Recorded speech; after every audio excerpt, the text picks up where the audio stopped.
Hello, if you are just not tuning in, welcome to the Digital Learning Channel. I am testing to make sure our microphone and our volume is working properly. So if you are tuning in, would you mind typing in your name, where you are joining from today, and we would love to connect with you.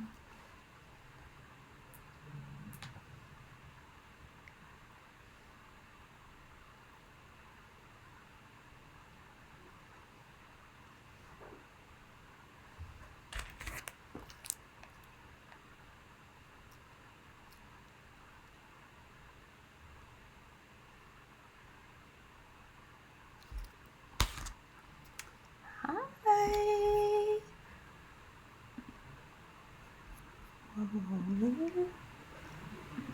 I see that we have Newburgh Middle School. Welcome, Janelle. Thank you so much for joining. I know that we have an exciting announcement at 12:30, so thank you for joining. Vicki Walker is in the chat from TAP as well. Thank you for joining, as well as Kim. Again, if you are just now joining, please type in your name and where you are joining from today. And let's go ahead and hop on over to Twitter. If you have joined any of the JCPS Dig and Twitter chats, they are phenomenal, and they were phenomenal. We have had assistant superintendents, executive administrators, principals, APs, rockstar teachers. It has been awesome. Also, thank you if you are tweeting to the JCPS Dig In hashtag. Thank you for letting the entire world know what awesome things that you are doing with your students. So let's scroll down here, and let's see what's going on in latest. So let's see who has been tweeting to the hashtag recently. I do see we have Kathleen Receiver, and she is learning about new features from Smart Tech from Justin and Roll Tide Smart. Oh, smart boards will work with Chromebooks, and while you are at home, that is good information to know. So if you do have a Chromebook, and I know when you get back to school, you can use the Smart Learning Suite online. Yes, Kentucky Go Digital. That is an amazing conference. We have had over 700 people registered. The question is, are you registered? I hope you are, because it is a free conference. We will have amazing presenters all coming in from Kentucky virtually, and we will be learning from each other. So if you have not registered, please jump on over there. You can register at bit.ly/KGDvirtual20, and you can secure your seat today. Yes, that is an amazing conference and will be an amazing conference to attend, all from the comfort of your home. And that is double. All right. And then we also have Stephen Durham. He is celebrating a great lab teacher and STC from Norton Elementary. So we do have Debbie Smith, and he said, thanks for all that you do to support the staff and students at Norton Elementary. I appreciate all of your hard work. Thanks for your leadership. You rock. And I could not agree more. We do want to celebrate all of our SCCs that are doing amazing work, especially before NTI and during this time.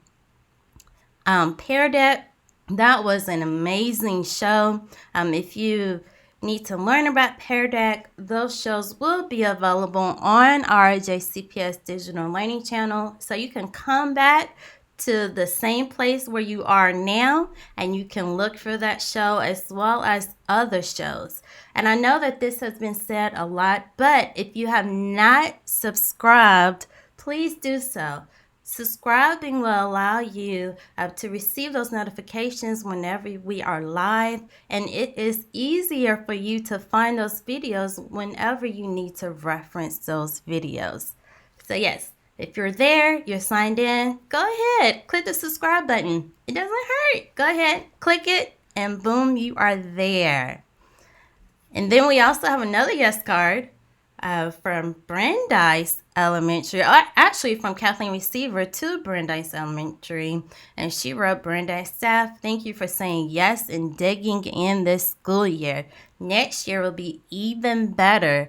I look forward to digging into blended learning and more tech integration for 2020-2021 school year. Have a great summer. And yes, I am so looking forward to the blended learning for all schools and all staff in JCPS. Our awesome leader, Heather Worrell, she also tweeted that tomorrow another KOL Go Digital show. This is where that you can learn about the amazing summer PD opportunities. We have an amazing lineup. Amy Johns will be on there, Dr. Robert Lyons, Dr. Jennifer Earls, Will King, Daniel McCoy, and others. Again, this is an opportunity for you to learn from around the state. Tune in tomorrow at 11 a.m. That will be an exciting show. All right. So, yes, we are tweeting more shows. Again, just in case you missed any of the shows from today or last week, they will always be available on our channel. So let's jump over to what that channel may look like.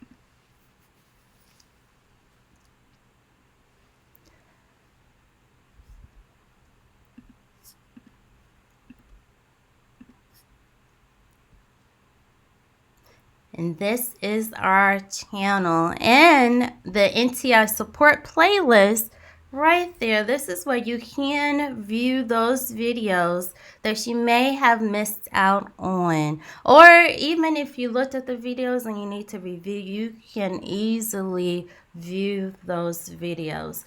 We do have the power of pause. So if you need to pause the video and rewind, you can do that. This is all learning at your pace in the personalized learning.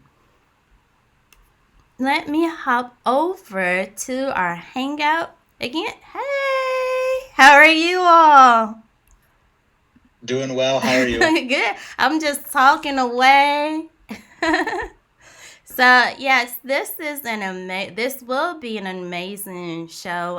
This show is about the Summer League, and just in case, the title of this show is the JCPS Summer League announcement. I know that you all will be making a major announcement that we are all looking forward to, and that we are all looking forward to learning from you all. How are you all?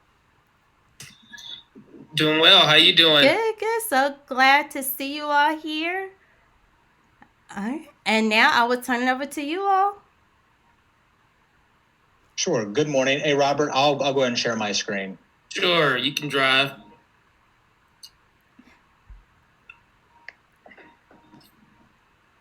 So good morning, everybody. I guess at this point, good afternoon. The other day, I know an email went out about the Summer League. As I'm sure everybody knows, COVID-19 is still ravaging any face-to-face interactions we're having with students. So, And we have Raymond, and as you're talking, do you mind hitting the hide button and turn on your closed captioning as well? Sure. Thank you for the reminder. No worries. So there's a lot of summer programming that traditionally goes on, and we're not going to be able to meet face-to-face this year. So this really forced us to think about what we can do to provide supports and instruction for students. We know about the summer slide. We know that it's a very real thing. And I think all of us can really bet that this year there's a potential for a greater summer slide than normal. So this is the Summer League. With all summer programming being held virtually, we really wanted to focus on two primary things for summer programming, and that's enrich and empower. And Enrich is going to be designing a high-interest digital asynchronous week-long adventure that's going to culminate in a project, potentially an artifact, and it's going to be open through grades 1 through 12 and Empower. And that's going to be a teacher advisor working with smaller students on remediation or acceleration of numeracy or literacy skills, once again, grades 1 through 12. So that's the major portion that we want to focus on, is Enrich and Empower. So we're going to be speaking about that today. So for Enrich, it's going to be open to all students. When we started thinking about Enrich, we started thinking about all of the NTI platforms and structures and systems that have already been developed. And we wanted to build on that and really expand on that. So it's going to be open, as I said, to all students. Each adventure is going to have a culminating project that could be uploaded to the backpack. That is our hope. The big pitch is that students are going to be able to earn points in a kind of a game-based scenario, and they're going to be able to construct avatars or be a part of leaderboards. And please know that that is a moving target due to our immense time frame. I'm sure there is a very talented team that's working on this that I'm sure right now is like, you are promising a lot. So just know that, and I'll show some of the mock-ups too. But once again, this is a moving target. But the idea is when students log on, they'll see a splash page where they log on, and then they're going to have an area to create a profile. And then they're going to be able to really choose engaging instruction. That's that week-long lesson. And then once they submit their project, then they could potentially, or they will go on to a leaderboard. So once again, a really exciting part that is using a lot of the framework that we already have, while also trying to, I guess, capture some of the competitiveness that a lot of our students and engagement that they want. And Raymond, I just want to say it is truly exciting to see the game base, because I remember on the Twitter chat, we know that our students are really interested in the game base to encourage their learning and to continue with their learning. So that is exciting. And they will have their own avatar. It can't get any better than that. And that's once again where they're going to work to create a program that is at first nothing else very sustainable, that's very sound in its design. So even those mock-ups aren't necessarily representative of the quality, but the idea is to capture and really want students to come back, because I know as a competitive person myself, if I see Robert has done more work than me or is getting more reputation, whatever that may be, I want to beat him. And I know that we're trying to really capture that. So that's kind of our main goal. So here's some important considerations if you are interested in designing an adventure. Enrichment is the goal. So think outside the box. A lot of this thinking came from like the Summer Backpack League. We want this to be a fun, engaging experience. Curiosity, inquiry, just keep those in mind when you're designing it. Also, keep in mind ECE, EL students. We really want all students to be represented. We have an amazing work team that is really engaged in this work. So know that should you need any support, we'll be able to support you along the way. And obviously, goal setting questioning is really important. For teachers, we really want to utilize the Google Classroom. There are going to be exceptions, so know that we're able to work with you should you have another idea. And we really want to focus on interdisciplinary activities that enrich student learning. And obviously, adventure should be able to complete it in a week. The way that we've kind of talked about it is that we're going to have grade bands 1, 2, 3, 4, 5, 6, and so on. And when an adventure goes live, it will be up for 3 weeks to allow students to have opportunities to have choice, voice, and agency. They can work on their own pace. There's not necessarily. And what's also very important, and it's kind of hard because all this work is still being developed, we're really trying to take steps to make this a streamlined process for teachers too. So for example, like when they're developing their design lab, when they're designing their adventure, we're trying to make it so that they don't have to necessarily grade everything. They don't have to do that. The workload's going to be very big. This is all asynchronous. That's the big thing. Asynchronous week-long adventures. And I thank you for saying that. And we did have a couple of questions in the chat already, because I know that people are really fired up and they are eager to participate. Yes. Yes. So one question is that will ECE teachers be needed? So will you need ECE teachers? That is an ongoing discussion. Right now, the ECE teachers are going to be utilized in multiple roles, but mainly we want ECE teachers to submit proposals because we want all students to be really captured. So there's not going to be a co-teaching per se because this is all asynchronous, but we really are trying to meet the needs of them. So that's an ongoing discussion. But yes, we want them to submit projects. We want them to be part of it. As I said, this is all asynchronous too. Awesome. And then one question, will ECE kids have the opportunity to participate?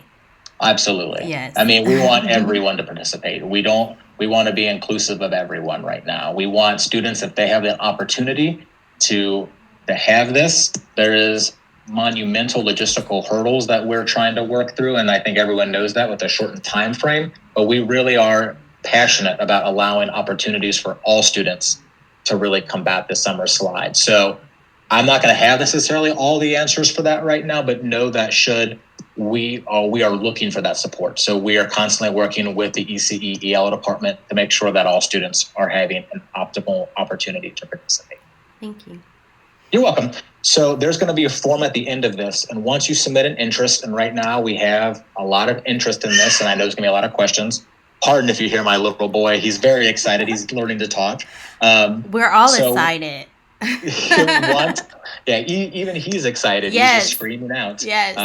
So once you submit an interest on that Google form, starting tomorrow, we're going to start sending out those next steps dependent upon the project of which you determined interest in. So I wanted to share some of the Enrich things. So for example, like we're going to have a template, which will be optional. And some of the things would be like the name, the basic paragraph describing the adventure. We want 5 lessons. As I said, we want it to be done in a week, but that can be 5 lessons that go back to back to back. Oh, and then also result in a culminating project. We want to offer choice for students with that project. So that's going to be a big thing, and we can work with that. And we also want teachers to be able, during their 3 weeks that they signed up for, to hold office hours, either 2 or 3 days a week. So that might be 2 days for 3 hours or 3 days for 2 hours. They'll have some choice with that. And then a rubric for that last project. So at the end of the day, if I can go back, week-long adventure, engaging, and it culminates in a potential backpack artifact or project. That's very important. That's really the stipulations that we're trying to work with that are open and meet the needs of all students.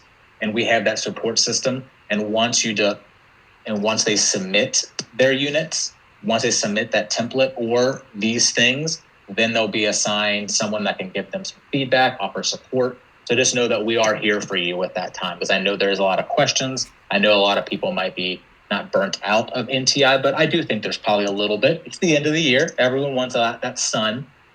So just know that we'll be here to support you through that whole journey too.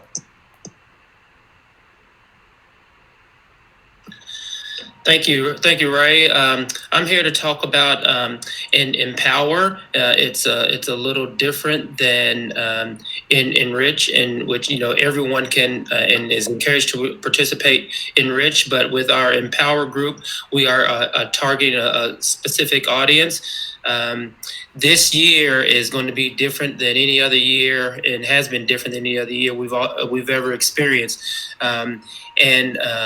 Actually, NWEA has sent out a graph that shows a typical summer slide, and then predicted what a summer slide may look like with the cutoff of our regular instruction and in the start of our NTI. So if you tune in tomorrow, I'll be able to share that with you during tomorrow's, I believe it's a 2:30 session. So I'll share that graph out with you tomorrow.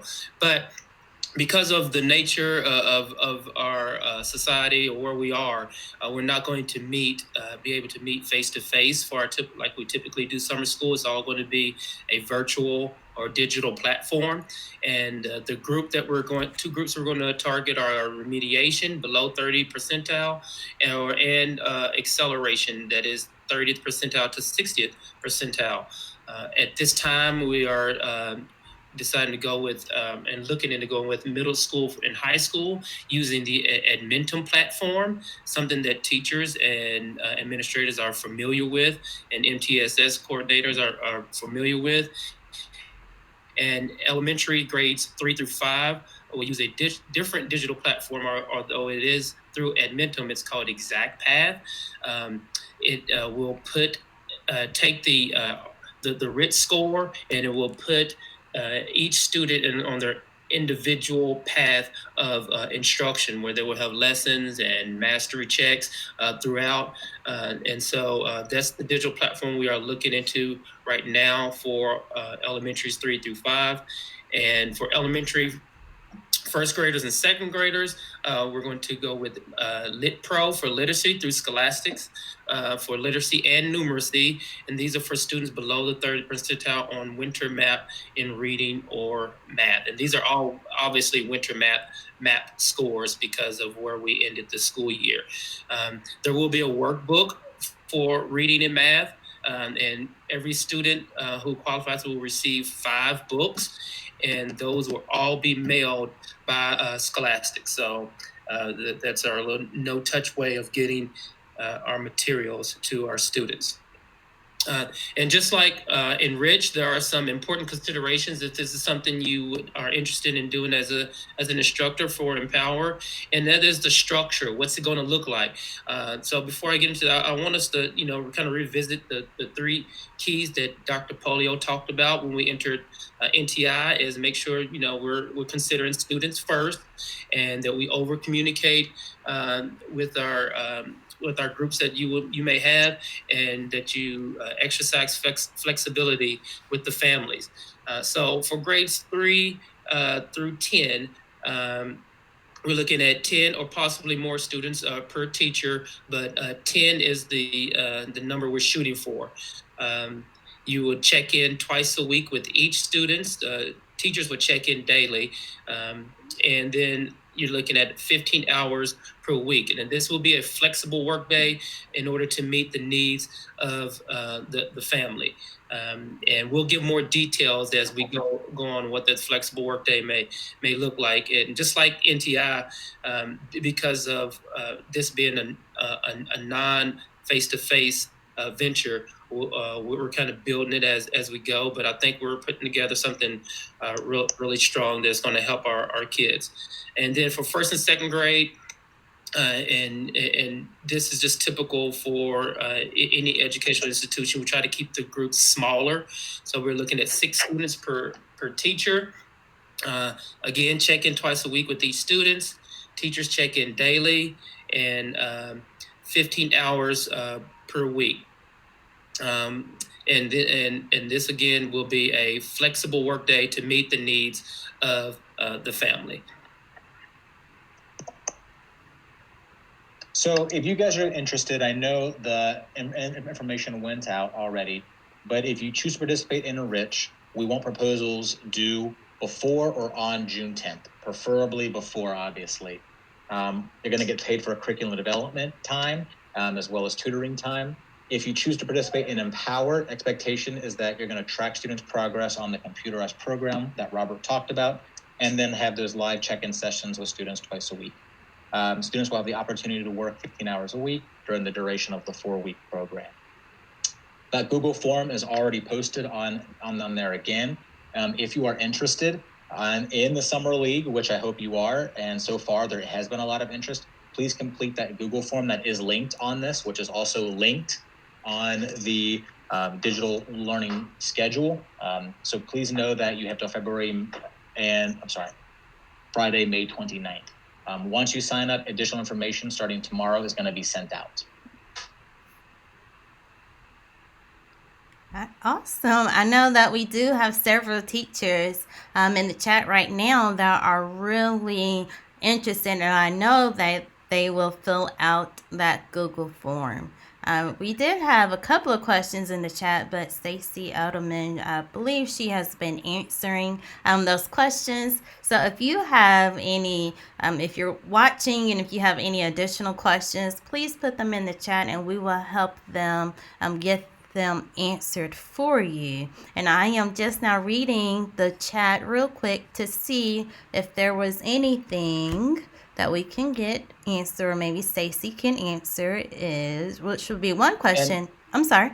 Oh, no, I was just going to say, and as Robert was saying, a lot of this, as he was reiterating, is to be flexible. A lot of those questions that might be coming, I can't see the chat. We'll do our best to answer, if not now, on our next session tomorrow, and provide those answers quickly because we love how engaged teachers are. We want to make sure that we use them and make sure that we're meeting the needs of all students.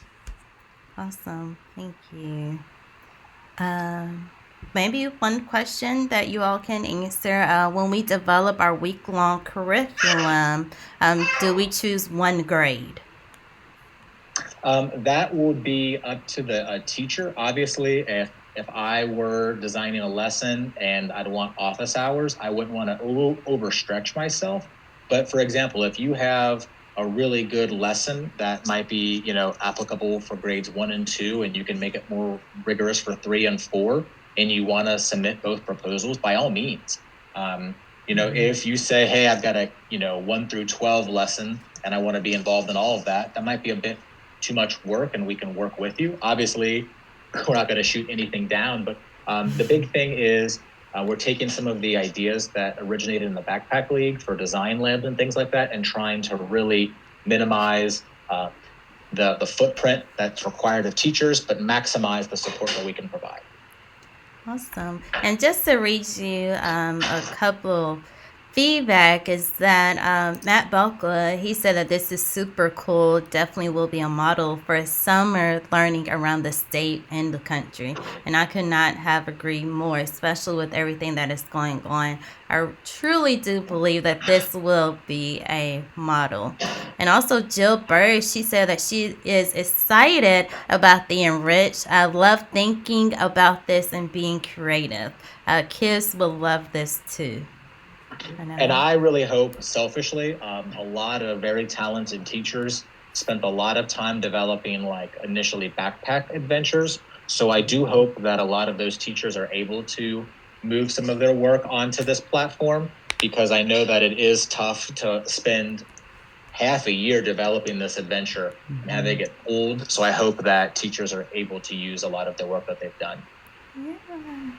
Yeah. We may have a couple of teachers in there that have children, which I may sign my kiddo up to. But one question from Lucy is, when will students be able, or students and parents be able to sign up?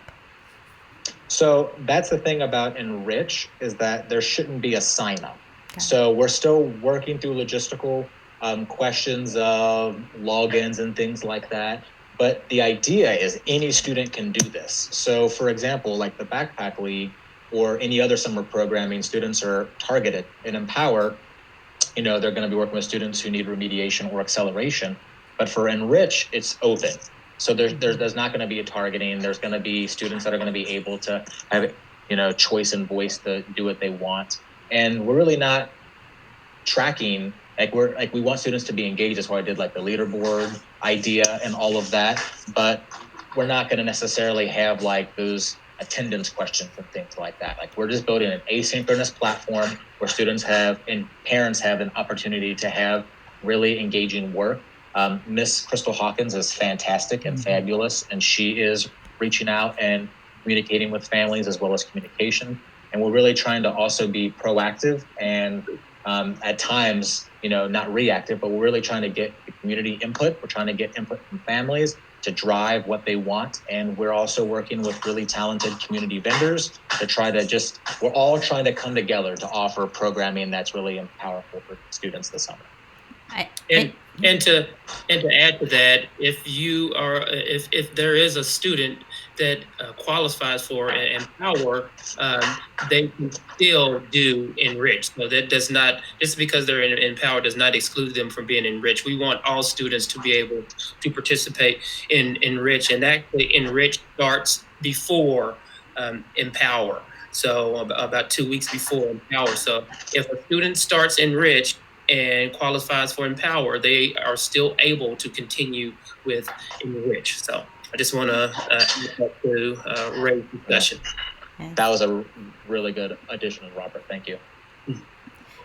And another question, is this for upcoming 1st through 12th graders, correct? Yes. Okay. Yes. Yes. So incoming 1st through 12th graders, yes. Awesome. All right. Let's see. We still have about 8 minutes left, and I know the questions are still coming in, and Stacy is doing an awesome job, and I'm pretty sure she's typing really quickly and responding to those questions. So thank you, Stacy, for just being on the chat and supporting the chat and getting those answers out there to those teachers, because I do know that these teachers are really excited to build something amazing for those students as well. I don't know about Ray, but that's what usually happens. We usually have to have a woman take care of us. Oh no! No. I'm not going to debate that. Thank you, Stacy. Yes. Yes. Hey, Matt Smith, these are for, and you all can correct me, for students going into upcoming kindergarten through 12th grade. Rising first graders, yeah. Yes, she said yes, my fingers are flying. But we still do have 7 minutes, so keep those questions going, and I can kind of verbally state those questions as well. I just want to say it's pretty clear where Robert stands with the whole U of L and UK rivalry. Goodness, Robert. This is a good question. So if they do have any more questions after the show, who do they contact? Right now, there's an email set up, summerleague@jefferson.kyschools.us. I'll go into the presentation and add that, which is linked onto the schedule. And I believe, I can't remember off the top of my head, I think that was also on the communication that was sent out a couple of days ago. And they can also email Robert or myself, and we'll make sure we get it to Dr. Edelman or Dr. Smith. And it is summerleague@jefferson.kyschools.us. Yes. Okay. Put that in the chat for you all if you have any questions that we were not able to get to. And the one question is, where do we get to that Google form? But that is in the communication from yesterday. Yeah, and I believe it's on the slide deck as well. Correct. That's linked onto the digital learning.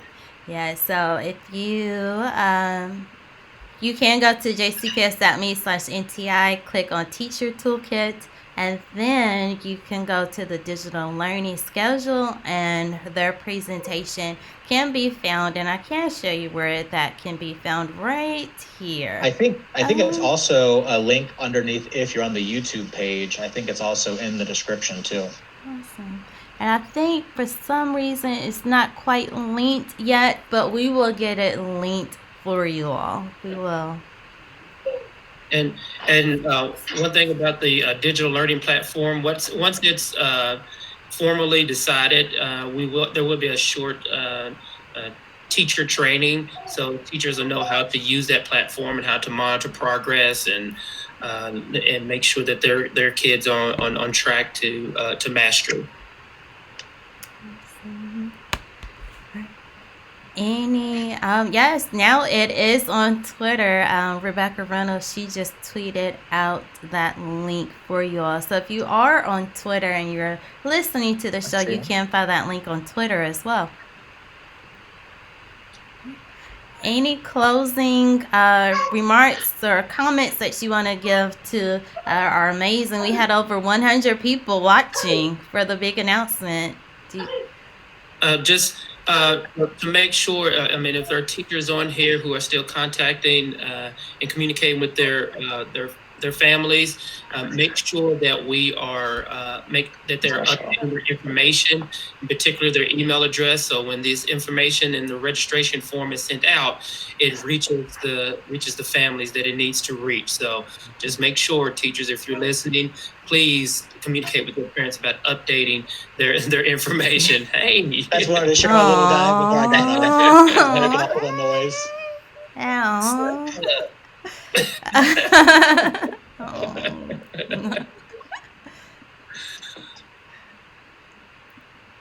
So if there's any questions that we can't answer, don't get to, I'm sure Dr. Edelman will keep track of them, and Robert and I can touch on them tomorrow. Yes. And Dr. Edelman, she did put in the chat the email address. So feel free to email that address with all of your questions. And again, they will be back on tomorrow, and you can answer your questions during that time as well. All right. Thank you, guys. Thank you. Have a great day. Thank you so much. See ya. See ya. All right. So thank you for joining. If you're just not tuning in, I am Danielle Washburn, Digital Innovation Leader. And up next, we do have another amazing show, and it is Working with Aggressive Students with Kara and Kelsey, and their slides are linked in there, so you can access their presentation. You can open it up and you can either follow along, or if you need to again reference that presentation, you can do so as well. Again, thank you so much for tuning in. This is another exciting show, so don't go anywhere. Tune in and learn. Something I love to do is learn something new that I can apply it with my students or in my life. So how are you all today? Hi, Kara. Hi, Kelsey. Hello, how are you? Great. How are you all? Hi, I'm doing good. Good. All right. Trying to make sure I know how to share this real fast. Okay. Yep. You'll hit the 3 dots in the top right corner, and then go down to share screen. I've got it, I think. Okay. I'm going to hit with. Let me see. See, Kara? Yeah. Oh, my goodness. Well. So do you see the 3 dots? Yeah, I clicked share your screen. I've got a window up where it says like your entire screen, then application window. Yep. So you want to be on your entire screen, and you want to click on that window, and now share should be highlighted in blue. It is now. Okay. Awesome. And then you can go over to your presentation. Yep. You can click on present and then turn on closed captioning. All right. Yep. And then here's the closed captions. Yes. Awesome. Okay. Yes, you want to allow that. Mm-hmm. All right. Is it up? Yes, it is. You're good to go. Thanks. All right. So today we are going to be talking about working with excessively angry, aggressive, and defiant kids. And before we got going, we wanted to just take a minute to introduce ourselves and just kind of share a little bit of our professional experiences with you. So my name is Kara Batchelor. I am the MHP at Home of the Innocents, and I have been there for just a little over a year. But prior to that, I worked in Child Protective Services in Wisconsin for 2 years. I worked in a mental health hospital as a clinical therapist for about 2.5, and then also have 7 years of experience in working with alternative high school students as a school social worker. And I am Kelsey Dennis. I am also a mental health practitioner for JCPS with the state agency schools. Prior to being in this position, I worked for Child Protective Services for the state of Kentucky, and then transitioned into being a therapist for families involved in foster care, and primarily children who were in the foster care system, as well as for a community-based program who worked with exclusively with families who have an open CPS case. So Kara and I have lots of experience with this population, and we're hoping that we can give you some information that, you may not have, or if you do, some tips that you may not have thought to use with this population. So to start off with, we wanted to talk a little bit about the DSM diagnostic criteria for oppositional defiant disorder. The reason why we wanted to bring this up is because the DSM is the standard classification of mental health disorders used by mental health professionals across the U.S. So all of the mental health professionals within the country are utilizing this same diagnostic criteria to ensure that we're giving correct diagnoses, because obviously that translates into ensuring the correct treatment and possibly the correct medication if we're working in conjunction with a psychiatrist and that's decided it's needed. And then also to avoid over-diagnosing certain mental health disorders that may be more prone to that. Unfortunately, there's still a lot of stigma and negative connotations associated with a lot of mental health diagnoses, and oppositional defiant disorder is one of them. If you think about if you were to receive a student into your classroom and before even meeting them, you're told they have oppositional defiant disorder, it's not going to put the best picture in your head. So we're just wanting to avoid, giving that diagnosis to a child who doesn't need it. All right. And the actual criteria is a pattern of angry and irritable mood, argumentative and defiant behavior, lasting at least 6 months, as evidenced by at least 4 symptoms from the following categories that we'll look at in the next slide, and exhibited during interaction with at least one individual who is not a sibling. And we really wanted to point out here, this has to be going on for at least 6 months. This isn't something that, happens every once in a while or just started happening. We have to see it happening consistently for this period of time to meet the diagnostic criteria. It also needs at least 4 of these symptoms we're going to go through next, and it has to happen with at least one individual outside of being a sibling, because it's pretty normal for kids to be defiant and oppositional toward their siblings. So these indicators, the different categories we're talking about where we need at least 4 of the symptoms, are within angry and irritable mood, where a child may, or just a person, may often lose their temper, may often be touchy or easily annoyed, may often be angry and resentful. We also have the argumentative and defiant behavior category, where a person may often argue with authority figures, or in our case with these kiddos and adolescents, just with adults in general. We're often actively defying or refusing to comply with requests from authority figures or with rules, often deliberately annoying others, often blaming others for his or her mistakes or misbehaviors. And then we see the category of vindictiveness, where, this isn't going to be a kiddo who easily lets things go.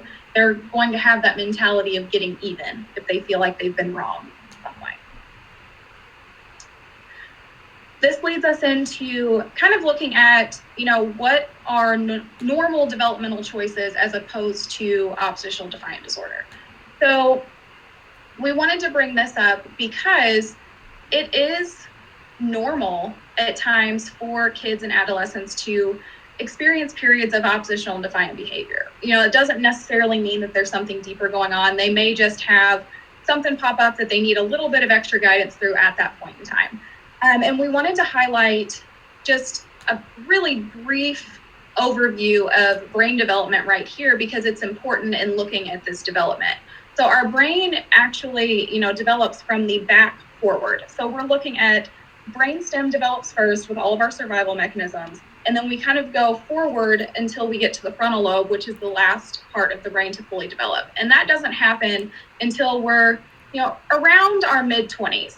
And the frontal lobe is where we have the ability to think logically, make rational decisions, and to behave in a way that is conducive to achieving long-term goals.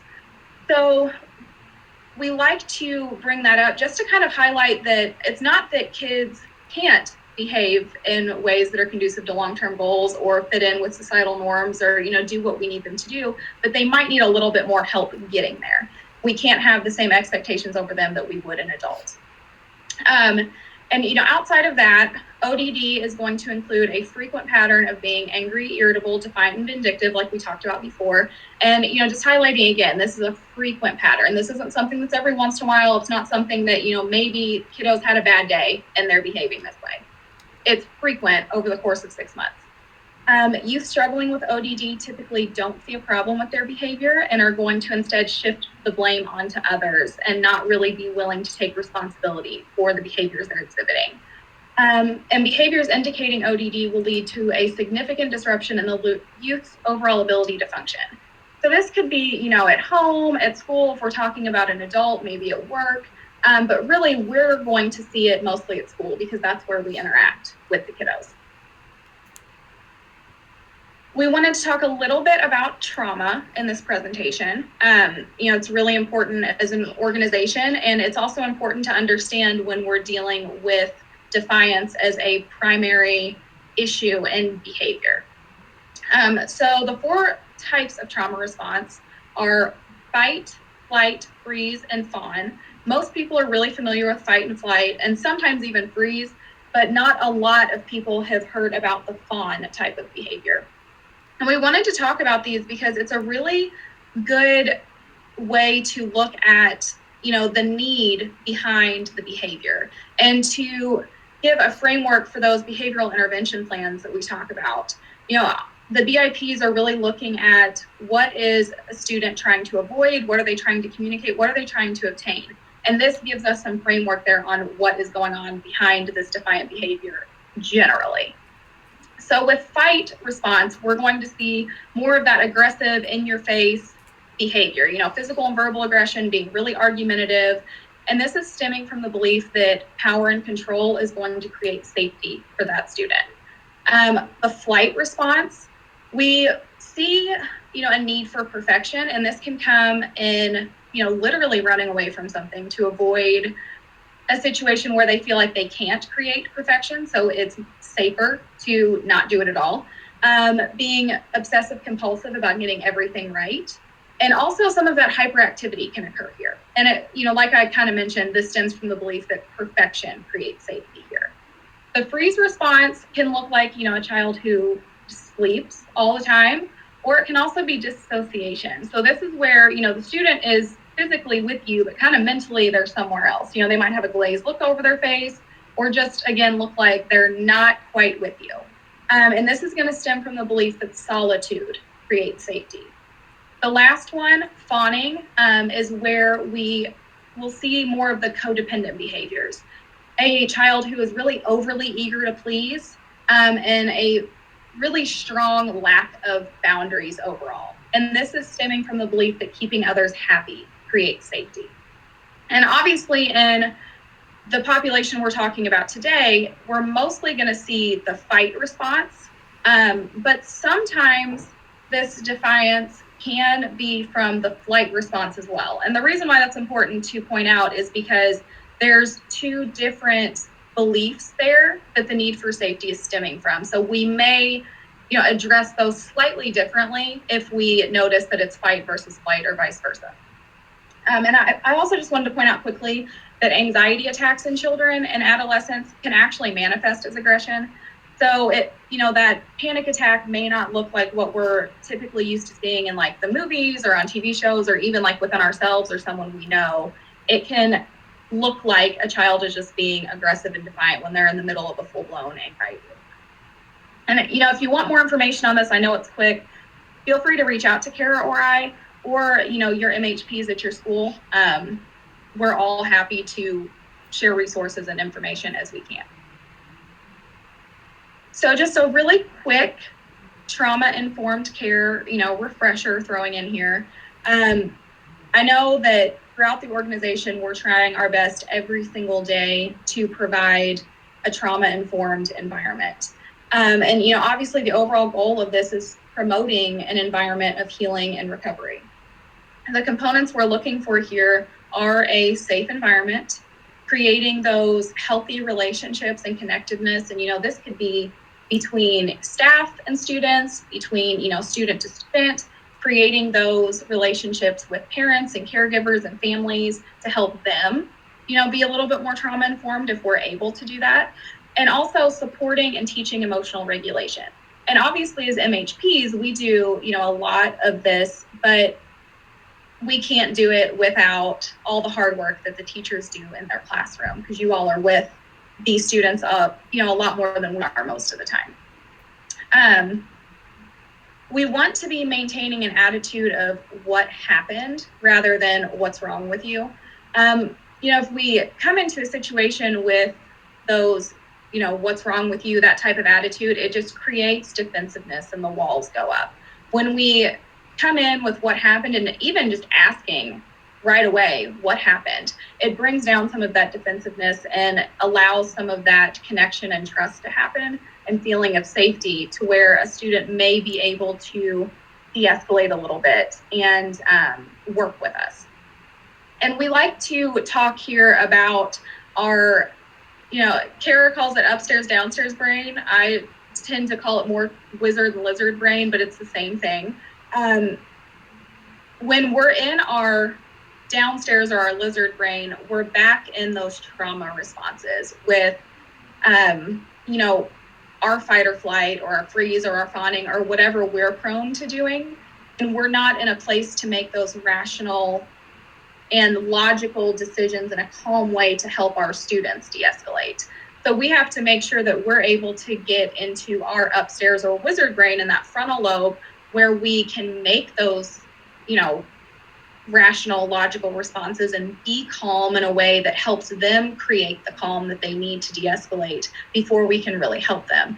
So if you're not able to get into that space of your upstairs or wizard brain, being able to maybe reach out to somebody else and just, pull them in to help you, or just being able to identify, like, I'm not able to do this right now. And there's nothing wrong with that, needing to step away and get yourself in a place where you can deal with it. Because if everyone's escalated, nobody is becoming de-escalated. And if you're wanting more on trauma-informed care, there's lots of trainings out there. I know that the district offers training. From what I understand, the MHPs are going to be offering, trainings at each of our sites in the fall. And also, again, reach out to Kara and I if you want more information or resources. Okay. And so here we have Maslow's hierarchy of needs.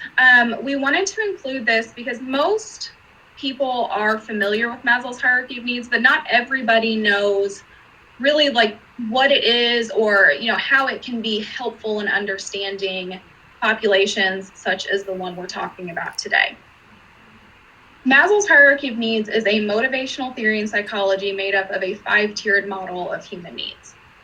And it goes from the bottom up. So those lower needs that you see at the bottom of the pyramid take precedence over the higher level needs. We have to have the bottom needs met before we can move up. So we start here with physiological safety, or just physiological needs, which is our basic needs for survival. So this is, our ability to breathe, where we have enough to eat, where we have enough to keep hydrated, being able to sleep, all of those things that keep us alive. Once those physiological needs are met, we can move up to our safety needs. And this is, security of our body, of, knowing that our family is going to be okay, that our health is okay, that overall sense that we are safe and everything is going to be okay. Once that's met, we move up into love and belonging, which is where our relationships and connectedness with other people come in. And this is our overall just sense that we belong and that we're not alone in life. Next comes esteem, which is where our self-esteem is. This is our sense of accomplishment, of mastery, where we gain our confidence and we can learn to respect ourselves and other people. After that is the very top level, which is self-actualization. And, this part is the overall process of growing and developing as a person in order to achieve our individual potential. This is where our morality comes in, our creativity, our ability to problem solve, accepting facts. And this is where we can start truly integrating and utilizing things that we're learning. Obviously, the population that we're talking about today, if we look at the trauma response slide, they are generally trying to create safety for themselves through their response with this defiance and aggression and all of that.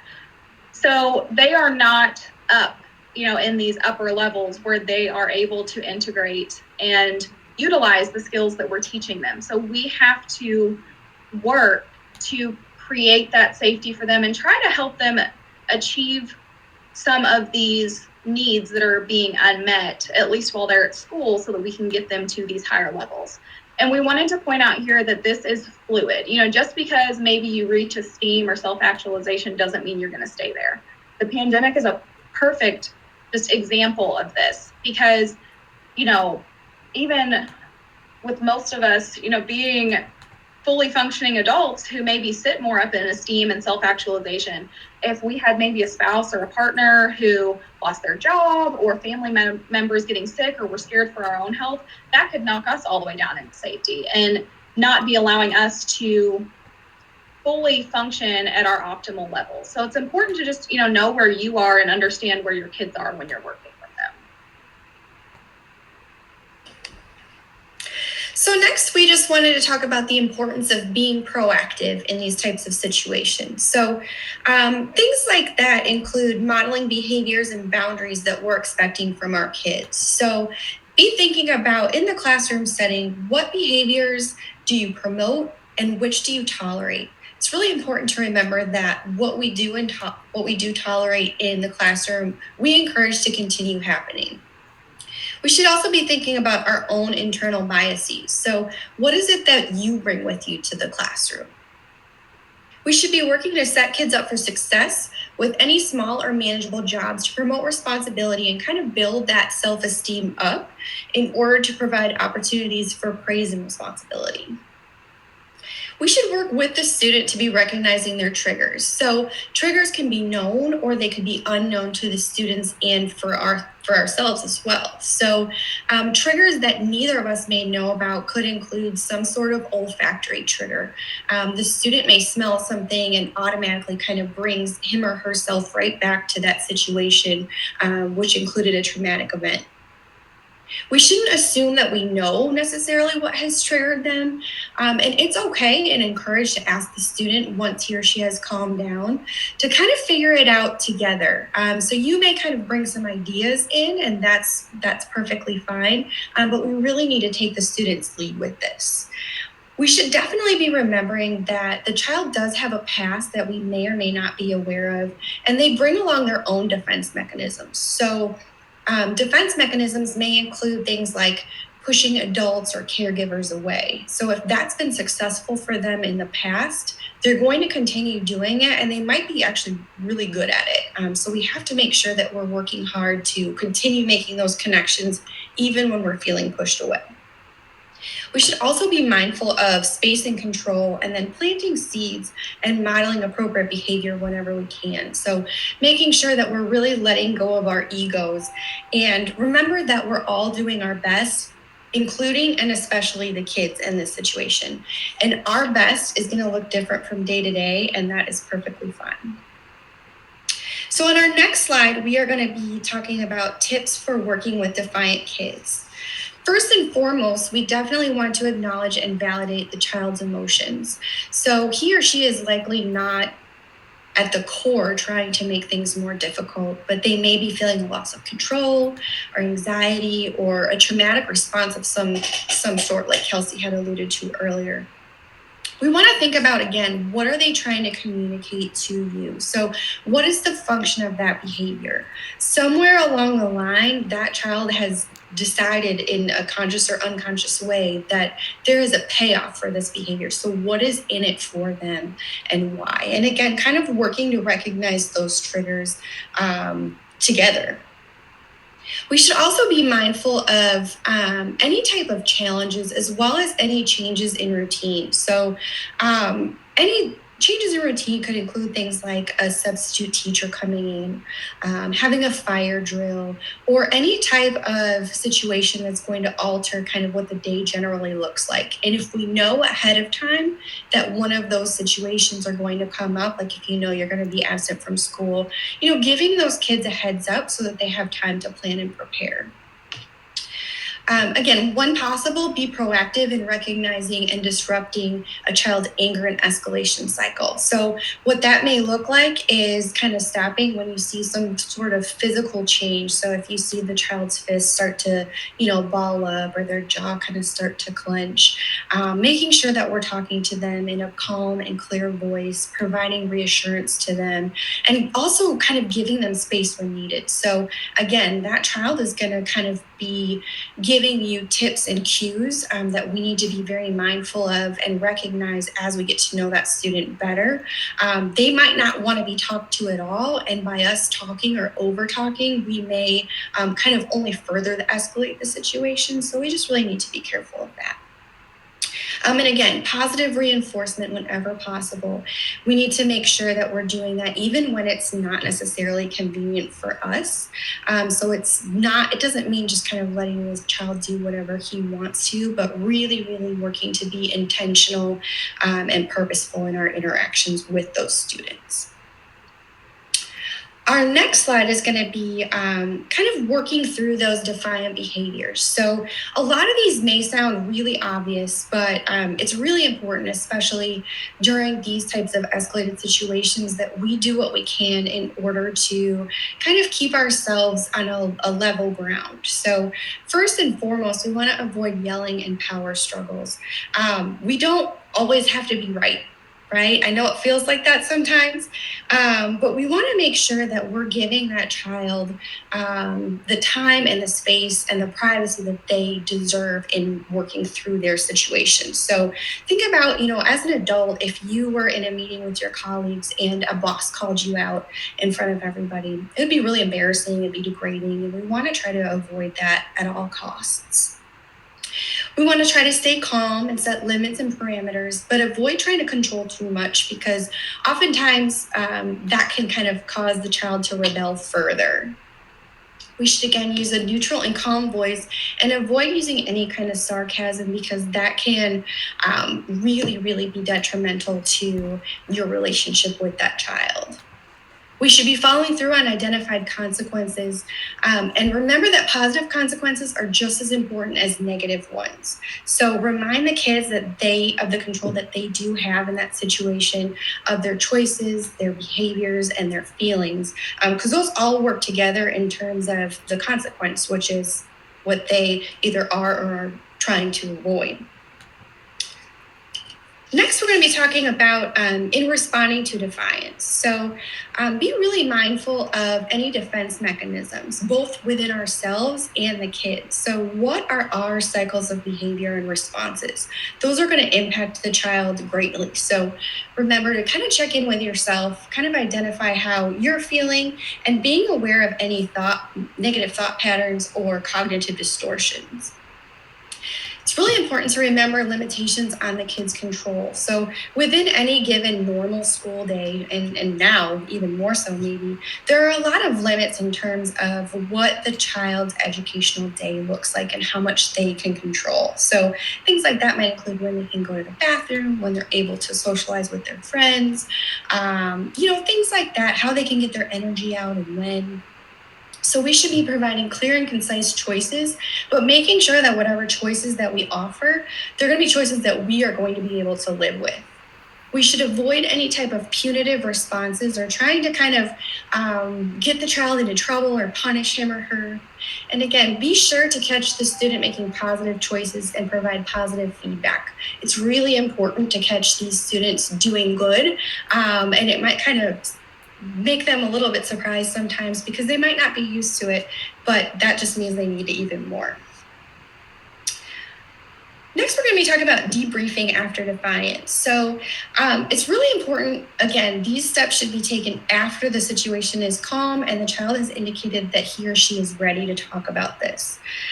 We should be talking about and encouraging the child to identify his or her perception of the triggering event and their role in that event. So what was their response? Did they fuel calm or did they fuel kind of more of that chaos?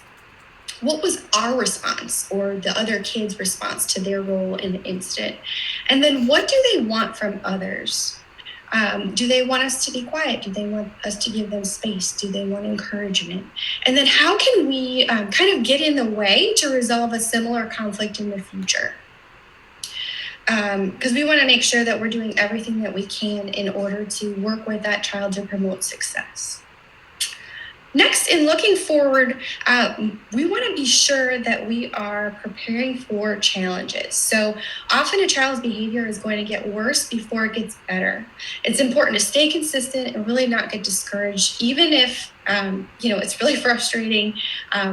Keep going, because it does not mean that you're failing. It just means that this is part of the process. And then we should get family and other community or staff members on board to use the same language. We should be reminding students that while we don't approve of their behavior, we accept and we care about them. And then also taking care of ourselves. So in the next slide, we're going to be talking about different types of self-care.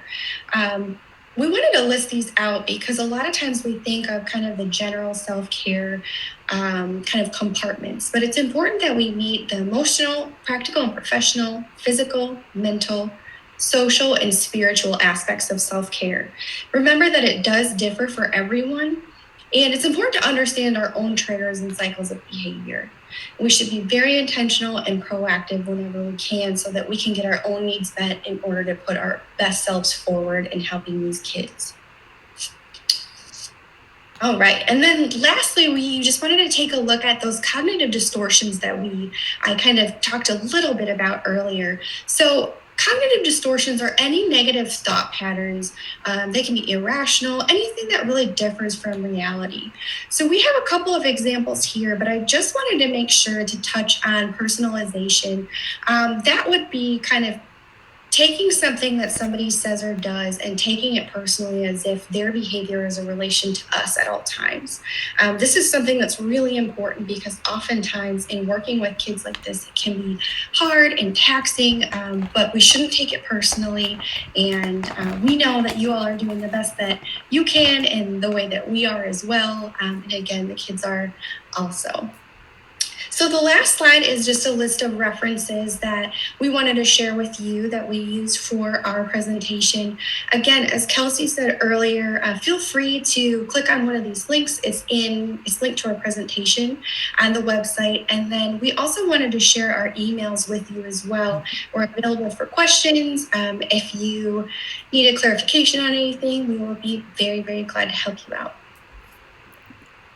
Awesome. Thank you all so much. And I do know that thank you for providing your email address and your contact information because that is a great way for people to receive further help that way. So thank you. Thank you. Thank you. Have a good day. You too. Thanks. All right. So if you are just now tuning in, welcome to the JCPS Digital Learning Channel. I am Danielle Washburn. I'm a high school and state agency digital innovation leader. Up next, we do have Amy Mueller, and she is someone that is special to me. I have worked with her, I don't know how many years, but I am really excited to learn from her about using Infinite Campus Messenger to contact students and students' guardians. So without further ado, I will now turn it over to Amy.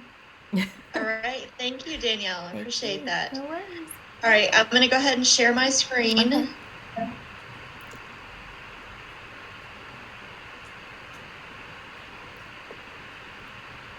All right. Do you see my presentation? I do. That's great. All right. So yeah, I'm going to talk about the Infinite Campus Messenger today. And unfortunately, usually I do things in the training environment. However, with the Infinite Campus Messenger, the functionality cannot be demonstrated in the training environment. So I went ahead and threw together all the screen prints in a PowerPoint presentation. But what's nice about that, or Google Slide, is that anybody can download this and have all the steps and all the information and pictures. So I'm just going to go through these and add some extra details as I go through.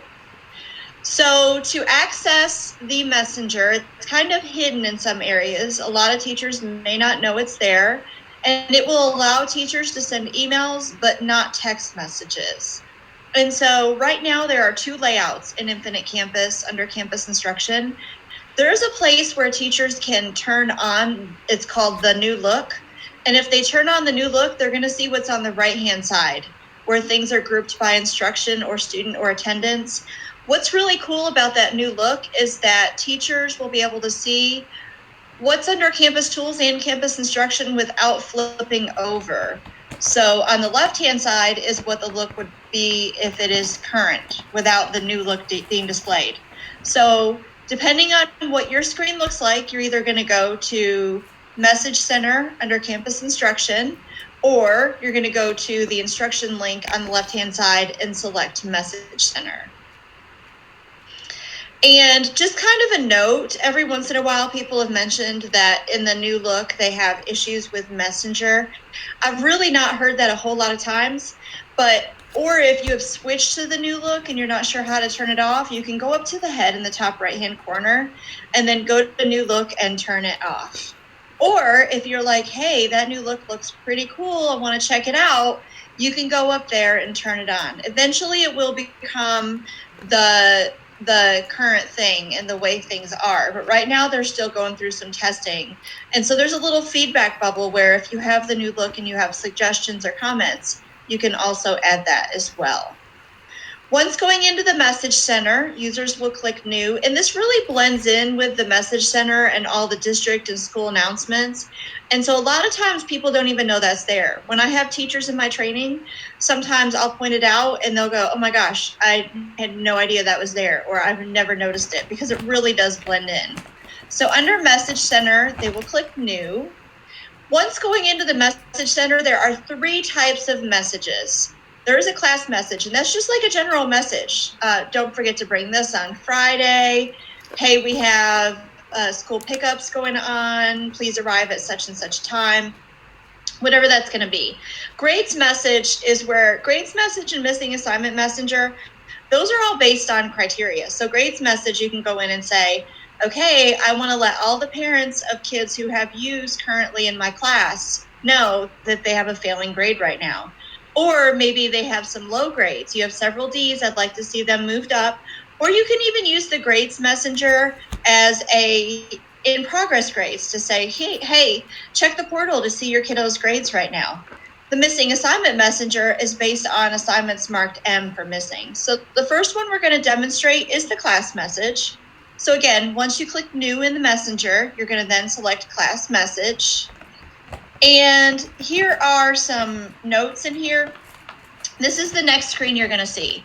And so you'll select class message in here. And I actually moved some screen prints around and accidentally moved grades up, but it will be class message.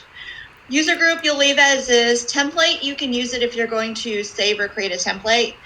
The important thing under delivery details, always select inbox and email. It should be selected by default. Inbox is going to be the parent portal account, and email is going to be email. And the easiest way to reach parents is by email. So I would just leave inbox checked so that they can get the notification in their portal app or on the portal if they log in on a machine. And in addition, email. The delivery date and time defaults to the current date and time. When you're in the building, you might want to change that date and time. You might want to set them up ahead of time. So if you have some messages you want, like one, you might say, I want this one to go out on Friday, September 15th, and I want this one to go out on December 2nd. You can set them up ahead of time. Or if it's during the school day and you don't want the message to go out until after the school day is over, you can set that up to a later time.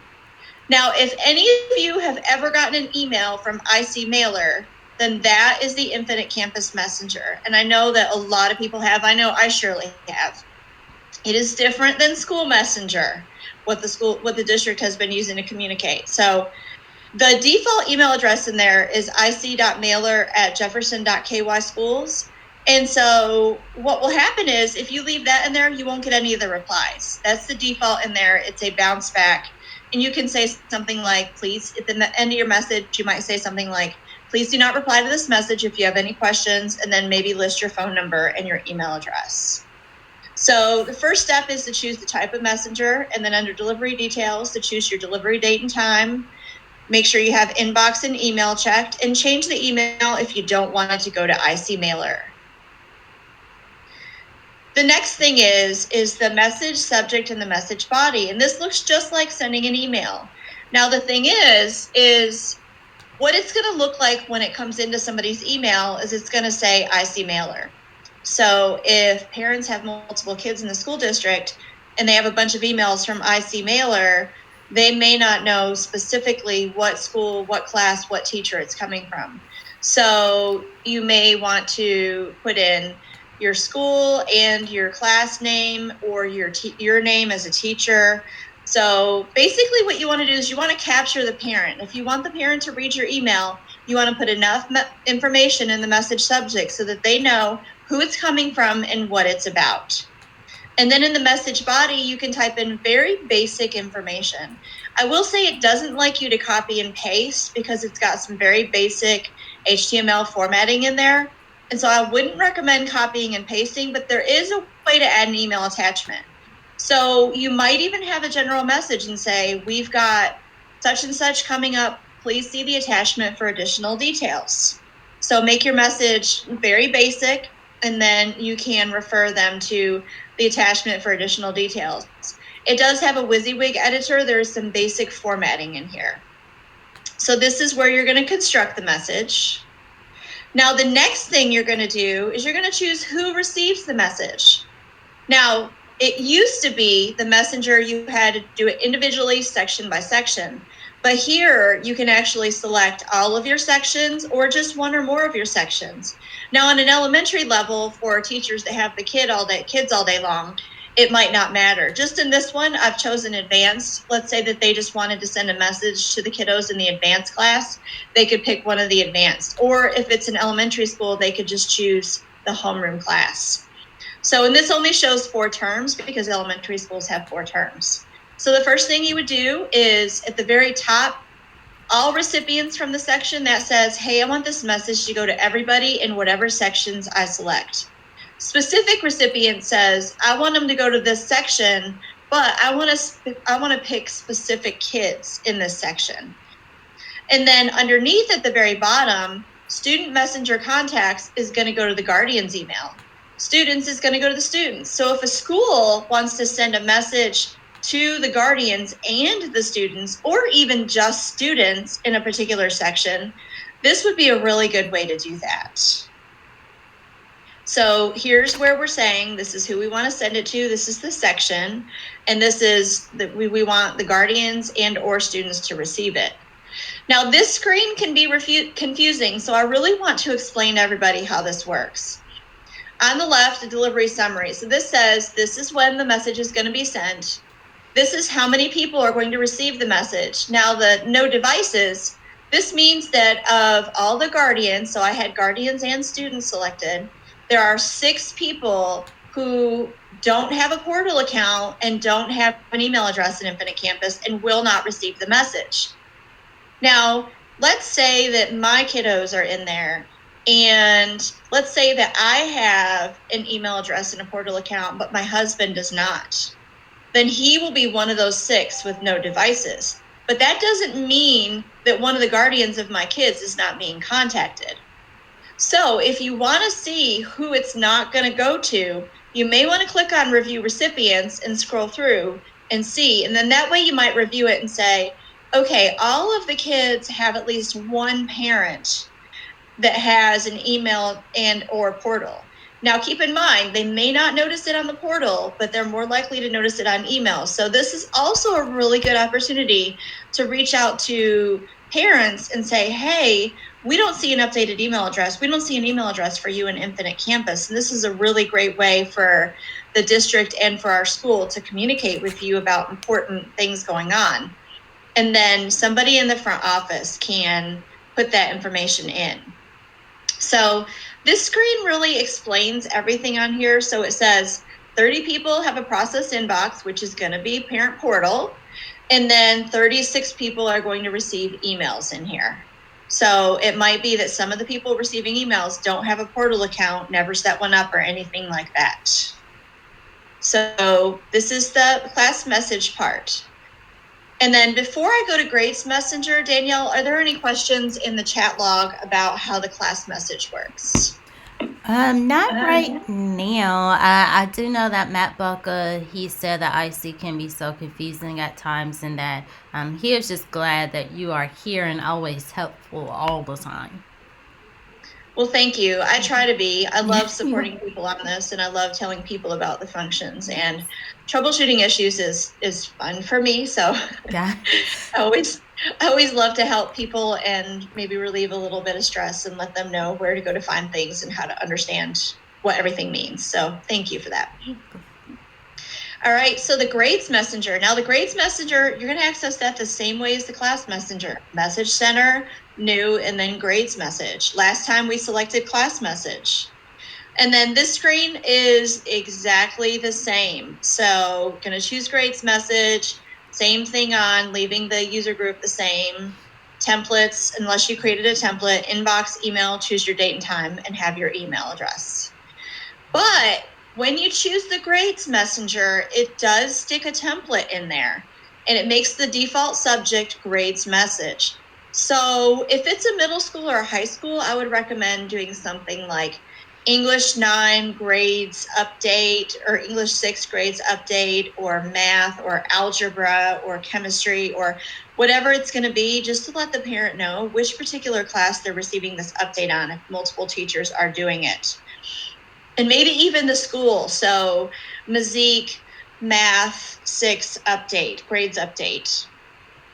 And then an attachment can be added. So maybe the attachment was a description of how grades are given at the school and how the grading scales work and different things like that, just as an idea. Down within the message body, the default template is super general. Your student has earned a grade in the course. Please sign into the portal to find more information. So you can always add more information. If you're using this as a failing grades messenger, you could say, your student has earned a failing grade in the course. Or if you're using it as an in-progress report, you could say, your student has the following grades as of March 10th or whatever it's going to be. So you can definitely customize this. And if you customize the template and you're going to send out a grades report regularly, you can then go down to the bottom and hit save and save it as a template. And then that way, next time or every single time, you don't have to go in there and manually update all of this information. So this is where you're going to modify the grade subject to be specific to your school and your class, and where you can go down and modify the message that goes out as you need to. The very next screen is where, so like I said, the grades message and the missing assignment messenger do require criteria. So here you're going to say, which class am I sending this about? So in this one, I have grade 5 math. And then again, same option as before, all students are specific students. Maybe there are specific students you want to send it to. Now, when you choose your grade criteria, it's still only going to send it to those people that meet that criteria. Most of the time, people just use this for in-progress grades because posted grades are going to go out on report cards anyway. So the in-progress grades is only as good as what's in Infinite Campus. So it's going to be based on whatever assignments are entered in Infinite Campus. Now, anything like this kind of messenger would be great for like a non-NTI period, because right now it's not really going to apply to what's in Infinite Campus, but the rest of the year, it would be a fantastic way to communicate with parents and or students. The next part is to select. So what you're going to do is you're going to select the grading scale or rubric. So this is elementary, so it says EL intermediate. So if it was middle school, it would say grading scale MS, and then you would choose whether you're sending it on A, B, C's, D's, or U's. So if it's a failing grade messenger and that said grading scale MS or grading scale HS instead of EL intermediate, you could just click on that and choose only U. Or if you want to send it to those that have low grades, like a D, maybe to warn them that we want to make sure we bump those up, then you could go in and choose the D instead. And then at the bottom, it says standards because it's for elementary. So if it's for elementary, it's going to be math, reading, writing, science, or social studies. But if it's middle or high school, if it's middle school, it's going to be 6 weeks. And if it is high school, it's going to be semester, trimester, or final grade. And I have all of this information in this presentation. So all the details I'm talking about are all in here. Allow repeat messages is one of the really important things I want to point out because this thing really trips people up. When people run this messenger once and then they go back and they run it again, they'll call me and say, well, it worked last time I did it, but this time it's not working. It's not sending anything out.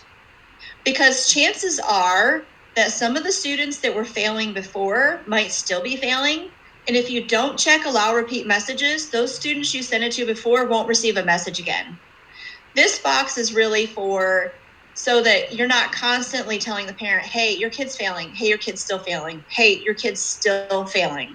And it's for if you didn't check allow repeat messages, then what it would do is it would say, well, we've already told this parent that their kid's failing, so we're not going to tell them again.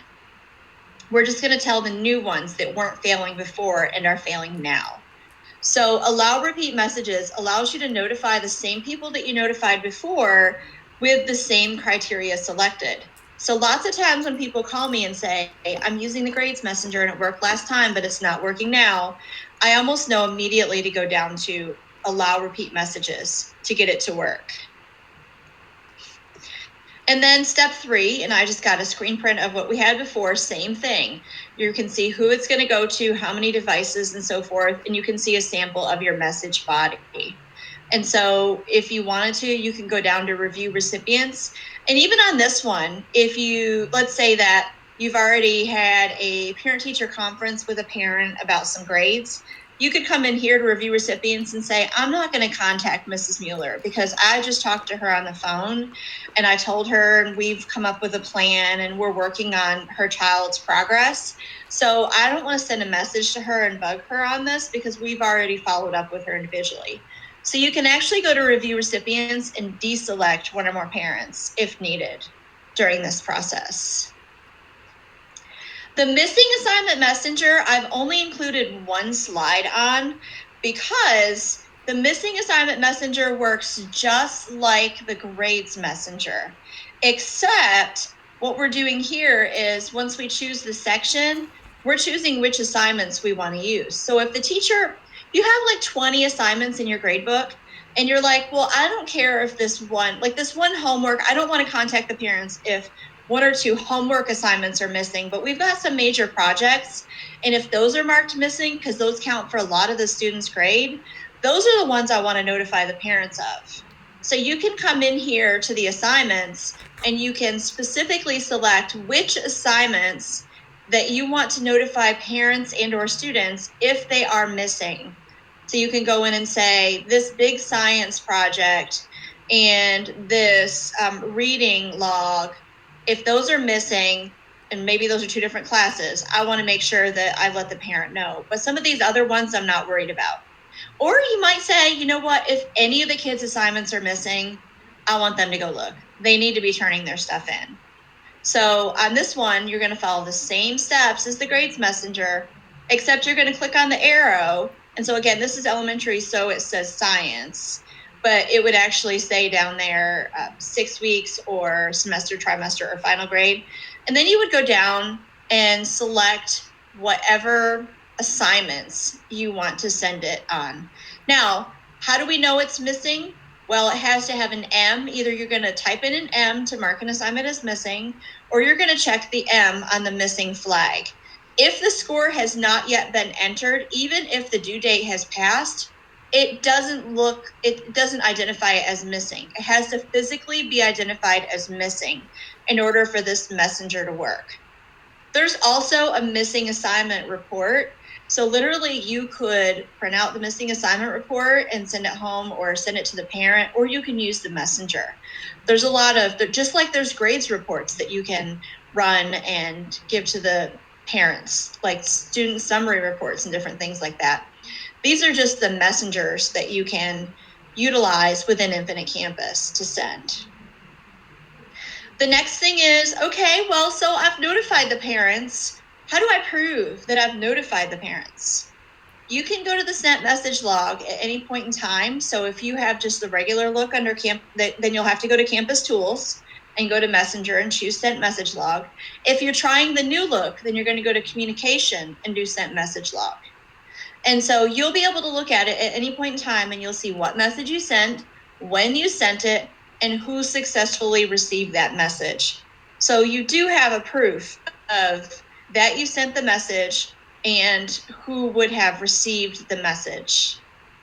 Now, if you're looking at all of this and you're like, hey, you know what? I actually do want the new look. So remember, to get to the new look, to turn it on or to turn it off, you can come up to the head in the top right. Now, in this case, it's off.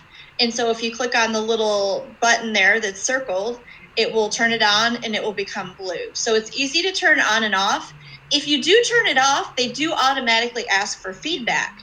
So you can't turn it off completely without giving them feedback. And so it asks you what you thought of it, and you can go in and rate it and say, well, I liked it, but I had this problem, or whatever you want to say. But I would highly recommend trying the new look because it allows you to have everything from Campus Tools and Campus Instruction on one screen. And it allows you to see, for example, your PLP, the PLP intervention tab and your special ed stuff and all of that without switching over to Campus Tools. And that is the end of my presentation. That is all the messengers that are available to teachers. So what questions are there about the messenger? There aren't any questions right now. I do know that someone said, Sade Grace, she said that there are a lot of hidden features in IC, and I definitely agree with that because I didn't even know about some of those features as well. So that's pretty awesome. All right. Yep. And if you're watching and if you have any questions, feel free to type in the chat, or if you don't have chat capabilities, you can email Amy Mueller and let me show you her email address. That is amy.mueller@jefferson.kyschools.us, and you can email her. And like she said, she loves to troubleshoot. So any troubleshooting items that you have for her, please email her. Yep, absolutely. Well, thank you so much for your time. Thanks for having me. I appreciate it. Have a great rest of the week. You too. All right. Bye-bye. Bye. All right, we do have a couple of minutes left. So let's hop on over to Twitter. And again, if you're still continuing with us, thank you so much for being here. Thank you so much for sticking in. I do know our next session. Now let's hop on over to the schedule to see what our next session is about. That is the JCPS Academic Reentry Plan, Module 1 by Jeannie Aberly. And I know that is an exciting session to listen to as well. So let's hop back over to Twitter again. If you have anything to share, please tag the JCPS Dig In hashtag, and we would love to learn from you, and we would love to celebrate all of the awesome things that you are doing in your classroom. So Christy Rogers, she was on our JCPS Dig In for Digital Innovation. She was on that chat on Monday night. She was one of our special guests, and it's always amazing to have the top leaders join anything that we do, and we do really appreciate her for joining in that chat and being our special guest during that chat. So let's see what's going on. Who has been tweeting to the hashtag? I see that I have been tweeting also to the hashtag upcoming STC a virtual meeting today at 3:30. It will be a celebration. There is the joining code, and we will be meeting on Google Meet at 3:30 p.m. So we do look forward to seeing all of our JCPS STCs. That includes elementary, middle, high, and state agency. As we come together as one unit, we learn from each other, we connect with each other, and we also celebrate each other as well. So that will be an exciting time. I truly do look forward to that time, and hopefully you will join us as well.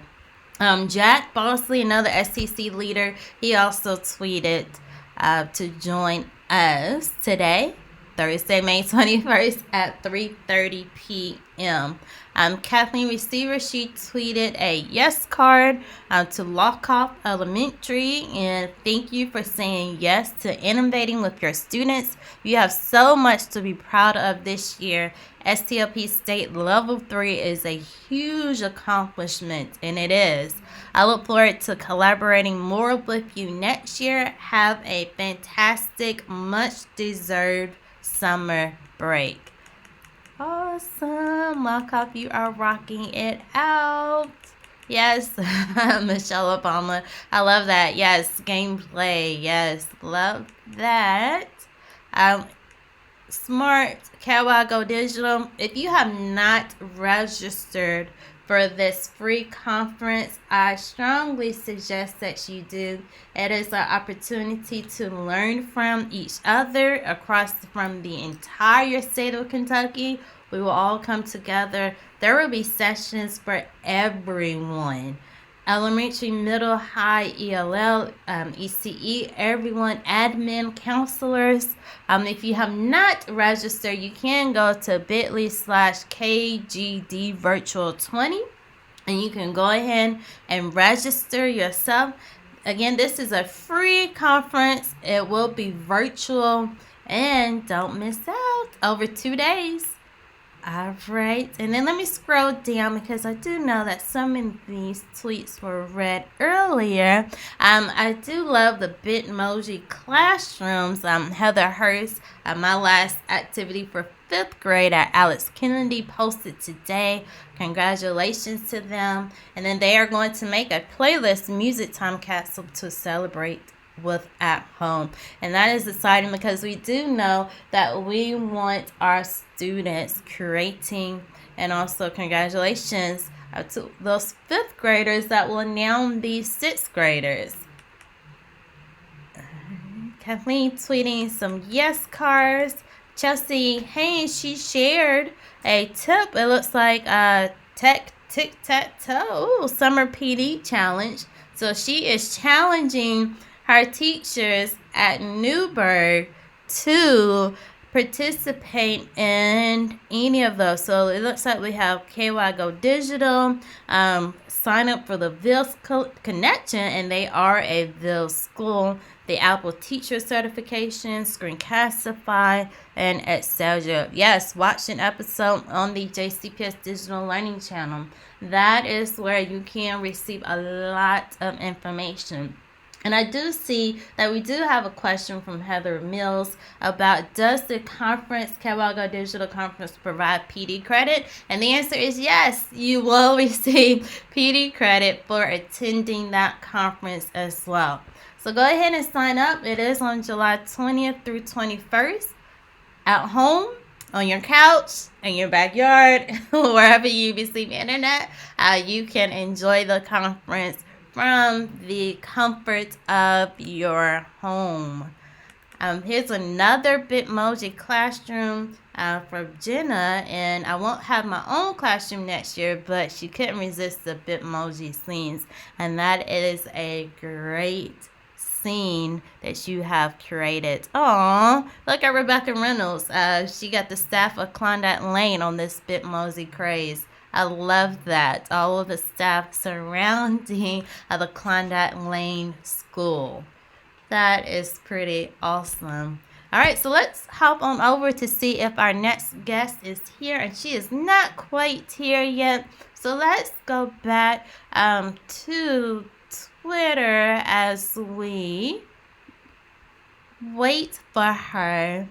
Yes, I agree, Heather, that I attended some and I also presented at some. And this is a great conference because you truly do learn from others in the state. Benita, she tweeted to the hashtag about just thanking someone for their leadership as well. This is when we were trending as long as with Mitch Jordan, Ron, and other people as well. So let's see what's going on. And if you have any questions for any of our digital innovation leaders that you want answered, you can go ahead and pop that into the channel as well. Hi. Hello. How are you today? I'm great. How are you? Good. Looking for my mouse over here. Hi. Hi, Jenny. Hey, Susan, do you want me to share my screen? That'd be awesome. Okay. You're the expert at that. No. So this next, again, welcome if you are just not tuning in. I am Danielle Washburn, a digital high school and state agency digital innovation leader. And our next show is about the JCPS Academic Reentry Plan Module 1 with the incredible Jenny Aberly and Susan Price. Okay. Danielle, I'll get started. Okay. Sounds good. Jenny's going to share her screen. And so today we wanted to talk a little bit about the guidance that we have received from the Kentucky Department of Education on reentry, because we know our number one goal when students reenter in the fall is for them to be successful. And we're excited about that. So we also know that, we've had some opportunities to really look at students, that maybe learning losses that they've had, and then thinking about how are we really going to adjust to ensure that students are successful when they, come back in the fall. So today we're really just going to lead you through Module 1, which really just shares the process that KD has provided to support planning for successful reentry.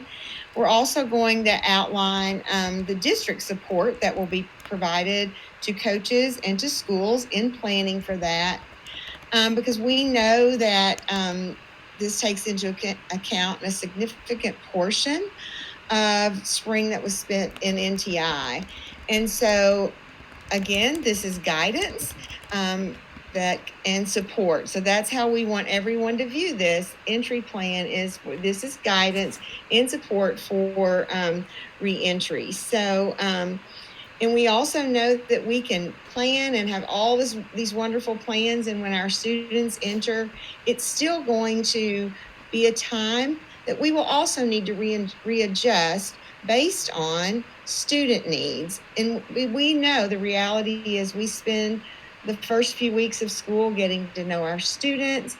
And so it's also going to be important in that to really look at each individual learner and what they need, and to look at the curriculum that we have planned, because what we realize is we'll have to have some scaffolding up, some scaffolding down, because we never want anyone to think about as students enter and coming back into fall thinking that everyone is going to need Tier 2 supports. So we want to continue with growth mindsets and moving forward so that every student coming in back to school can be successful. Jenny? Okay. So the overview of the PD plan, we have 3 modules for teachers. Our first module is where we are in right now, and this is just to provide you with a basic overview. and how we're going to respond. So in the second module, we are going to present that for the first time tomorrow to our academic instructional coaches. And that module is about planning for re-entry. What are the specific steps and processes that teachers need to go through? So after we offer that tomorrow to the coaches, we will be offering additional sessions over the next couple of weeks for teachers to sign up for and be a part of that.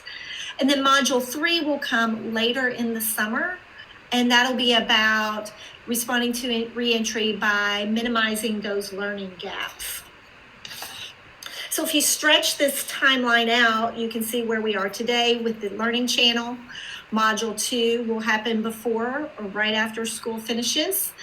Then will be the work of the PLCs to figure out that plan for Module 2. And then throughout the year, we'll be working and supporting teachers and PLCs with that. We had a question come up about a timeline yesterday, and there was a misunderstanding that it was expected that Module 2 would be completed before the end of this school year. And that is not possible. However, teachers should have access and know what's in Module 2 so that they can make a plan for doing that work, either right here at the end of the school year. Some of it might happen over the summer, certainly right before school starts. So the timeline of Module 2 would be trying to complete that process before you see, however C looks, students in the fall. And then Module 3 will happen soon after. So when we thought about who would be leading this work in the school, we, wanted schools to have the autonomy and options. So we didn't want to just categorize a particular group. So schools will have the option for who will be leading this work. Again, like Jenny said, tomorrow we will begin this process with the AICs, but there may be additional support staff, your APs, your instructional leadership team, department chairs, and teacher leaders in your building. Who knows best but your teachers on, the learning opportunities students have and the learning opportunities students still need. And again, there really isn't a timeline per se. This is work that, you will be engaging in your schools. And so you will work on those individual timelines. JCPS has not set a timeline when this work, needs to be completed, because again, this is guidance on the reentry. So again, this is just the guidance statement. Due to extended remote learning during the spring, we know that potential inequities may lead to gaps in student understanding of grade level standards. So that's why KDE has provided the guidance around how, when students enter back into the fall, can we ensure that they will have the skills and the standards that they are going to need to be successful in the 2021 school year. So again, we want to start thinking about how we set students up to transition back in a way that's going to support their academic success. And we see this work coming in 2 stages or 2 modules, Module 2 and Module 3. Oops. So in Module 2, which is the one we're going to start rolling out tomorrow, that's where teachers and teams and PLCs will really assess those learning gaps that exist from this year. Because we know due to NTI, there are standards, concepts, content, and skills that simply did not get taught or did not get taught to the depth that it needed to. So those are going to create gaps for students next year. And then Module 3 will be about using formative assessments to inform those instructional decisions. So within Module 2, or within Module 2, there are 3 action statements. And the work of these 3 action statements should really occur before the start of the 2021 school year. So in action item 1, that's when teachers really work on a table that indicates what they taught before NTI, what they taught during NTI, and then what didn't get taught during NTI. And I use the word taught there, but we know that it's not just about the teaching and covering things. It's about what students learned. So know that it's not just about, I covered it, I did it, it was on a lesson plan. It's about, did students really get it? So this is the stage where we can really identify some potential time savers and gaps from that curriculum at the teacher level. Then in action item 2, teachers bring those completed tables to their PLCs or their department, not to their departments, but their PLCs or grade level or content specific teams. And they start to have conversations about what each person filled in on that table. So they can begin to identify where those big gaps might be and start to have conversations about what does the grade level or course above me need to do next year to fill in those gaps of learning.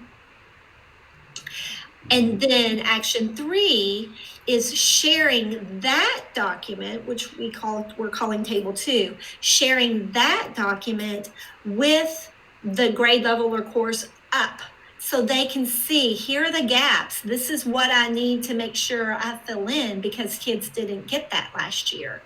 In addition to, what is it that I need to do this year? What are the essentials? Because we know that students are going to come to us with gaps. We can't just immediately start putting students into tier 2 interventions because they don't know it. The truth is, they probably don't know it because they never had access to it or had very little or limited or surface level access to it. So then when we're thinking about what they need, those gaps that we need to fill in addition to the current standards, we're going to have to be real strategic in making time in our curriculum and instructional plans so that we can meet those various needs. So if there are things that we spend a lot of time on because we just love it, but it's not something that's really going to help students with filling in those learning gaps, we might need to rethink whether we need to spend so much time on that or even cover it at all. So next year is probably going to look really different in terms of the types of things you teach. Julie, I'd like to just go back to module 3 because I also think that it's important when we're working on drafting that adjusted curriculum that we are really thinking about, ways that we can bundle standards, ways that we can plan with an interdisciplinary lens so that, we can bundle standards and we can, teach, multiple standards within, for example, a PBL. We also know that when you talked about scaffolding, that it's going to be really important because, within 25 children, we may have 25 different levels. So this is a perfect time to, personalize learning for students. Students have projects. And we also know that, we produce choice boards at the district level. So students who participated and used those choice boards, they have had access to standards because while we really tried to have the activities on the choice boards to be more project-based, more extended time learning, more self-paced learning, that they were still standards-based. And if students have used choice boards, then they're really used to that type of learning. So when you think about drafting your adjusted curriculum, my hope is that everyone will come to that through the lens of the learner and ensuring that in that drafted curriculum that, we're thinking about our JCPS success skills. We're also thinking about our backpack, what backpack evidence can come out of this. And we also know that we have standards that scaffold across the year. So, or spiral across the year. So, they don't all have to be taught in the first 6 weeks. So those are just some things that, I think about when I think if I'm leading a team around how we are drafting an adjusted curriculum, just some different and creative ways that we might, look at that rather than, just looking at just what standards have been taught and how we're, going to cover those. But in what ways are we going to ensure students are receiving those standards and receiving that instruction in a way that's learner-centered and meaningful to them?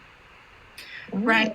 And something that I think about too, Susan, when you say that is I've heard several people mention, creating a unit at the beginning to cover what was missed. But with a lot of the standards and skills, like that is something that can be spiraled in with what teachers are already doing so that it doesn't become this odd, standalone, disconnected work at the beginning of the year. But you're right, it becomes something that makes sense and is meaningful for students. So how are we going to support this? We have some training dates coming up. These are dates that any teacher can join, and there are Zoom links there.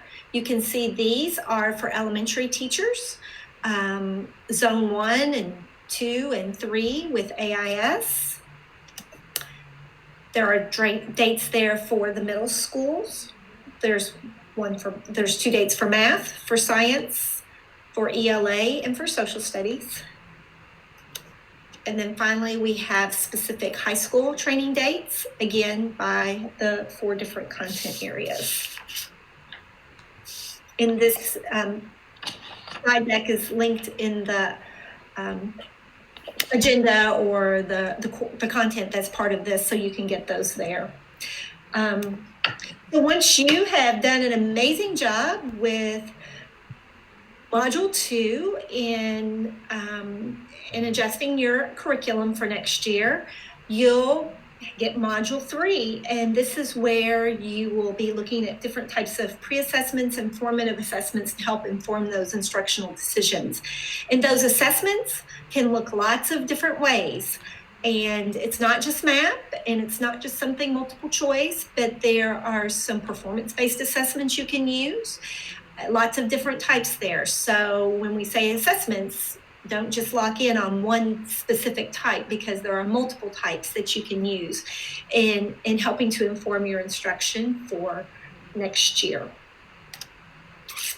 And then during the year next year, we're going to continue to support professional learning and implementation of this re-entry plan. We're going to support AICs, PLCs. We'll have content-specific professional learning and support teachers around the district however we can. A few things to consider in implementing these modules is who's going to participate in the modules. Is it going to be, a school needs to identify who's going to help lead that work. Is it going to be academic coaches? Is it going to be assistant principals? Who's going to organize and facilitate that for the school? And who should be involved in planning of this academic re-entry? And then what about time? Identifying a timeline will be really important for this. We know it's down to the wire toward the end of this particular school year, but getting a plan in place for doing this work before students come back to school next year will be really important. So identifying what that time looks like and a timeline for teachers to do this grade level analysis work, this vertical analysis work, and not just passing tables along, but really building in time for those meaningful conversations, because that's where the magic happens. Susan, what did we miss? I think that's it. I just want to, assure everyone that our whole CDLI team, teaching and learning, will all be a part of supporting this work as students re-enter. We will all be working with our colleagues across departments to ensure that we're all working together for that successful re-entry. So Danielle, are there any questions on the chat that we may need to address? There is one question from Beth White, and she asks, will the district provide those pre-assessment, or will they be created by PLCs? Those will be created by PLCs. We don't have any, common formative assessments. And I think those will really be based on individual teachers in classrooms and and PLCs, but those will be school level assessments. Thank you. And then if you are tuning in and if you have any questions, please put them in the chat, or I'm sure that you can email someone from the CDLI team and they will be able to assist you as well. Absolutely. All right. Well, thank you so much, ladies. Thank you for the update. All right. Have a great day. All right. Thanks. Thank you. Uh-huh. And that concludes our show for today, and we hop on over. So at this time, there are several options that you can choose from to look at from today. If you want to look at Admentum or using Jamboard for voice, choice, and collaboration, I do know that Jamboard has been popular these days and pertaining to NTI as well. And as people are responding in the chat, I will leave it up just for a little while longer. And again, you can reach out to those CDLI team members and they can also answer your questions. And I believe they will be back, and they will be back tomorrow with Lacey Eccles at 1:30. So if we take a look at tomorrow is our last day on the Digital Learning Channel. But again, you will have access to all of these videos at the tip of your fingertips, so you can rewind these videos at any time that is convenient for you all. So as my partner in the chat, Matt Buckle, has says, thank you all for attending, and we will see you here tomorrow. Have a great day.